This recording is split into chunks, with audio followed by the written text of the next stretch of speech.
ಮೊದಲನೇದು ನಾವಿಬ್ಬರು. ಇದನ್ನು ಬಿಡಿಸಿದರು. ನಾವು ಪ್ಲಸ್ ಇಬ್ಬರು.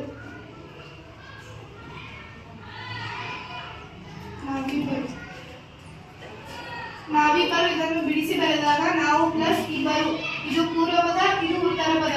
ಪೂರ್ವ ಪದದ ಕೊನೆಯ ಸ್ವರ ಉ. ಪೂರ್ವ ಪದದ ಕೊನೆಯ ಸ್ವರ ಉ ಲೋಪವಾಗಿ ಉತ್ತರ ಪದದ ಮೊದಲನೇ ಸ್ವರ ಸೇರಿದಾಗ ಅದು ನಾವಿಬ್ಬರು ಆಗುತ್ತದೆ.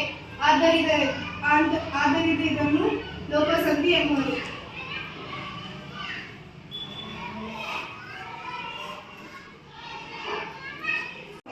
ಮಹೇಶ ಇದನ್ನು ಬಿಡಿಸಿ ಬರೆದಾಗ ಮಹಾ ಪ್ಲಸ್ ಈಶ.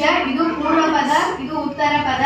ಪೂರ್ವ ಪದದ ಕೊನೆಯ ಸ್ವರ ಆಕಾರ ಮುಂದೆ ಉತ್ತರ ಪದದ ಮೊದಲನೆಯ ಸ್ವರ ಈ ಕಾರ ಬಂದಾಗ ಏಕಾರ ಆಗುತ್ತದೆ. ಇದಕ್ಕೆ ಗುಣಸಂಧಿ ಎನ್ನುವುದು.